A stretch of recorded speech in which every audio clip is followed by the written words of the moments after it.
right, let's talk a little Brady, shall we? Yes. All right. Go ahead. There's a huge NFL rematch this weekend as Tom Brady and the Patriots head into Buffalo looking for revenge for their Week 4 loss where the Bills won 16-0 at Gillette Stadium. The difference this weekend will be Brady. He missed the first matchup due to his 4-game Deflategate suspension. Stephen A., do you give the Bills a chance against the Patriots? No, I do not. Not at all. Not only did they beat the New England Patriots in their first meeting, they shut them out. Okay? I don't think that's something that sat very, very well with the New England Patriots. I think that they're going to have a field day with Rex Ryan and his Buffalo Bills, particularly since we don't know about the availability of LaShawn McCoy because obviously he shouldn't have played last week. He was hobbled, and people felt that he might have taken a step back due to how he should not have been on the field and tried to play hurt last week. They dominated the New England Patriots in the first go-round. Tyrod Taylor didn't do that great of a job. I mean, 27-39 definitely was efficient, 246 yards, one touchdown, no interceptions. But Jacoby Brissett, 17-27, 205 yards. He was sacked 3 times. Wasn't that effective? Your leading runner, LeGarrette Blount, only rushed for 54 yards. They could not do anything offensively, even though Martellus Bennett did have a big game for them, 109 receiving yards in that game. I'm just of the mindset that with Tom Brady back, with Rob Gronkowski in full tow, he played that game. He had 1 reception for 11 yards against Buffalo. You really think that's going to happen to Gronkowski twice in the same against the same team in the same season? That's not going to happen. So I expect Gronk to get off. I expect Martellus Bennett to get off. I expect Tom Brady to get off. And by virtue of that, this defense that played pretty well against Buffalo, okay? I think that they're going to have a field day. I expect a relatively lopsided victory. I think it's going to be tough for the first half, but I think New England will pull away in the second half and win by about 15. Do you remember before the first meeting between New England and Buffalo, we sat here, and Molly, you asked the very same question. Does Buffalo have a chance? I asked it better this time. And do you remember your answer at the time? I said no chance. Well, what did I say? I was wrong. Recall? A chance? Yeah. Oh, yeah. I gave him a good chance. No, I was wrong. Yeah. I was wrong. I give the Bills a good chance again. FPI, by the way, ESPN's very own, has it as 51-49, essentially as a toss-up. Mm-hmm. Now, true, they have Brady back, and that's not a small thing compared to a third-string rookie quarterback. Mm-hmm. Oh, no. But it better not be a small thing because Rex Ryan's defense won 16-0.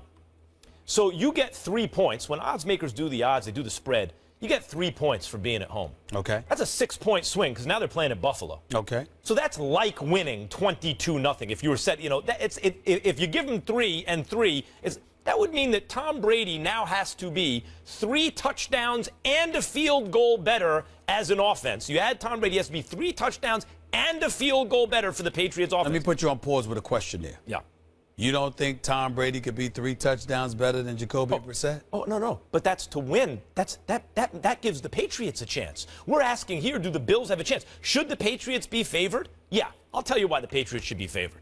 Because Bill Belichick doesn't lose to divisional rivals twice in the same season. Doesn't happen. Okay. You don't shut Bill Belichick out for making my if you case. play in the division. Thank you for making my case. And he will make adjustments. Okay. Sure. I'm touched. Thank you. That's the reason to think that the Patriots, not just that Brady's coming back, because he has a long way to go to beat the Bills if you look at the Patriots offense the first I'm sorry. That's all you got that I didn't mention the coach? You want me to mention the coach too? Well, that's the main reason. I'm just saying, do you want me to go and find out what he orders at Starbucks and make sure he has the right stuff for the morning too? You know why the Bills won the game the first time? It was Why? the defense. It was a team that was rallying around at the time an embattled coach because Stephen A. Smith was on TV practically calling for. In fact, you were calling for Rex. I said I told him he was on the line. hot seat. But I said, by the way, let me be and very. I told you at the time that a player's coach, where it pays dividends, if the players like him and they feel like he's on the hot seat, they'll play for him. That worked for Gus Bradley last night, huh? Well, by the way, that's how you know. That's how you know Gus Bradley's actually done there. Exactly. They didn't play for him. Exactly. They did not play for him. They played for Rex Ryan. But I'm saying to you is this.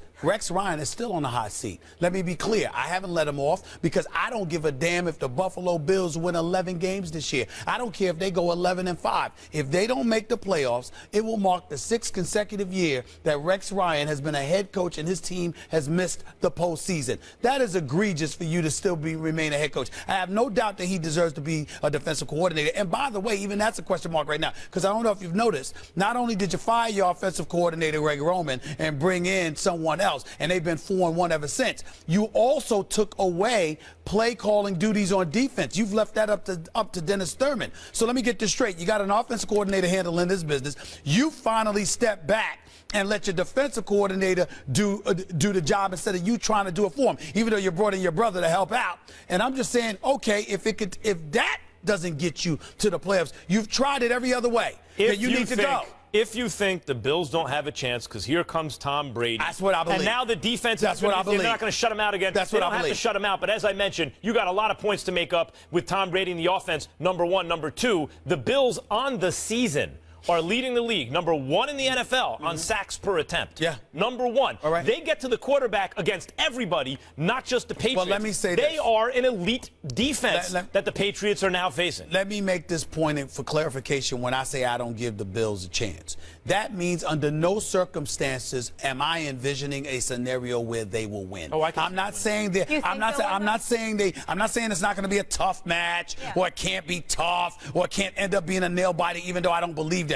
I am saying under no circumstances, I should say injury would be the one thing, but under no circumstances with Tom Brady and that crew on the field together against Buffalo do I give the Buffalo Bills a chance. Under no circumstances. Sammy Watkins was ready to go, which he's not. I would actually pick the Bills. I do think it affects Tyrod Taylor, who has not looked good recently, and ultimately that's why I stopped short. But they have a hell of a chance to win the game. They won the first go-round and won especially close. Bills Mafia, Max keeping hope alive. Coming up next, we've got two great NBA games for you tonight, and the first one is a rematch of last year's Eastern Conference Finals, Cavs versus Raptors at 7 p.m. Eastern. Then it's the Warriors and Pelicans from the Big Easy. Both games available on the apps, ESPN and Watch ESPN app. And we're calling it Big Saturday because guess what? 3 Big Ten games for you on tap at noon Eastern. It's Michigan and Michigan State. That's always fun. Then at 3:30, Northwestern battles Ohio State. And at 7, Nebraska, Wisconsin. All 3 games also available on the apps. Meanwhile, for the second time in 3 weeks, the Chargers will take on the defending champion Broncos, but this time Denver will be without C.J. Anderson, who had arthroscopic surgery to repair a torn meniscus in his right knee. There is no timetable for how long Anderson will be out. He will be replaced by rookie running back Devontae Booker, who was selected in the 4th round of this year's draft. Hello, Mark Schlereth. How are we doing? I'm good. How are you guys? What's Good going to on, see man? you.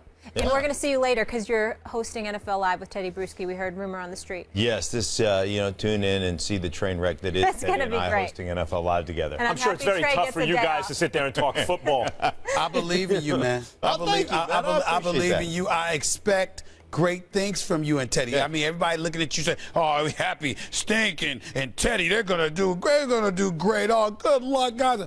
I expect greatness. I know how knowledgeable y'all are. I know you know your football. I love your style, your presentation.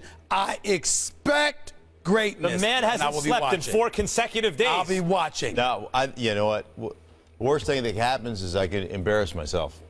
I've done that my whole life. Yeah. So, I mean, Well, I do it every day. On national They ain't TV. gonna hurt It's me. awesome. All right, Mark, let's get into it. How does the loss of Anderson impact the Broncos in the AFC? Interestingly enough, I mean, I don't know how long C.J. Anderson is going to be out. I mean, there's no telling right now. Some people are saying a couple of weeks. Some people are saying this is a season-ending injury. So we don't know at this point because of the meniscus repair. But I will say this. They made a move last week. They started Booker. Devontae Booker started for the Denver Broncos Monday night against the Houston Texans, and C.J. came off the bench. Now, C.J. is a bowling ball. As Trey Wingle likes to say, a bowling ball of butcher knives, right? He is a guy that can move the pocket. He's a guy that's got a lot of muscle in his forehead. He'll tattoo you with that stuff. He has been inconsistent over the course of his career. But I'm telling you, Devontae Booker got an opportunity to start. He came in there on Monday night, and that guy played like he had a rocket up his can. I mean, he was going. He was coming off the ball. He set the tone, and what I like the Denver Broncos, what they did, because their offensive line has struggled at times, their offensive line played pretty well after the first couple of series where they had a couple of penalties. They played pretty well, but the coaching staff developed wrinkles in their running game. It wasn't just straight wide zone left, wide zone right. It was counter. It was power. It was pitch strong. It was toss weak. So they basically implemented other things to take some pressure off that offensive line. And Booker was tremendous outside the tackles, basically starting runs outside, having those cutback lanes. So I really don't think it impacts them that much. Let me ask you this question. Broncos are 5-2. Yes. They lost 2 in a row to Atlanta and San Diego. Prior to that, let me throw their victories out at you. Okay. Carolina, ain't the same. Indianapolis Colts, don't get us started. Cincinnati Bengals, nothing to brag about right now. Tampa Bay Buccaneers, that's when they were 4-0. And now they beat Houston. Right. Is it possible that as we look at the Broncos, they may not be what some people think they are because we haven't really seen them extremely tested as of yet? You say what to that? I would say that defensively, even against Atlanta, even against San Diego, they limited. Now, they gave up some big plays, but they limited points. And they adjusted during the course of those games to actually play pretty good on the defensive side of the ball. There is no question that defensively they are talented. Here's the beauty. Sometimes, and I always say this, when I've won, I've never really learned anything about myself because I'm too busy patting myself on the back and telling me how great I am. It's when you lose, human nature, when you're winning, you don't look at the little things. As Herm says, you don't sweep the corners. Coach Herm Edwards all the time. You got to sweep the corners, right? And when you're winning a lot, sometimes you don't sweep the corners. And losses like that, for me, really made you look at yourself critically. Made you go into a critical mode from looking at what you're doing as a defense, where your weaknesses are, what the blueprint is, and how to adjust to that. And we saw some of those adjustments on Monday night against Houston, albeit not the same type of offensive weaponry of Atlanta or even of San Diego. And what I'm talking about is that inside, being able to match up running backs or tight ends in the middle of the field. San Diego does it well. Atlanta can do that well. So in other words, I am making Stephen A. Smith a better debater because he has to look at himself after all these losses every day. Sweeping the corners? Yeah. Right. He does some self-examination. Mark, they played the 2 best offenses in the NFL in consecutive weeks. And as you said, they didn't give up a whole lot of points. Right. But C.J. Anderson, to my eyes, and obviously they're not, the expert eyes that yours are, particularly with that team, by the way. To me, he seems to be a big part of what they do offensively. And when you have a marginal offense with a essentially rookie quarterback, and you're really reliant on your defense, I find usually you lose a running back's not the end of the world, but in their case, couldn't that be a tipping point in the suddenly very competitive AFC West? With the Raiders on the come up and the Chargers looking better than expected? So if we're talking out for the season, I think in the short term they'll be fine. I think Booker, there was a reason he started, because he's ready, because he gives them a little bit of wiggle, he gives them a little bit of a better outside attack, if you will. With that said, CJ off the bench was phenomenal last week. Monday night he was great.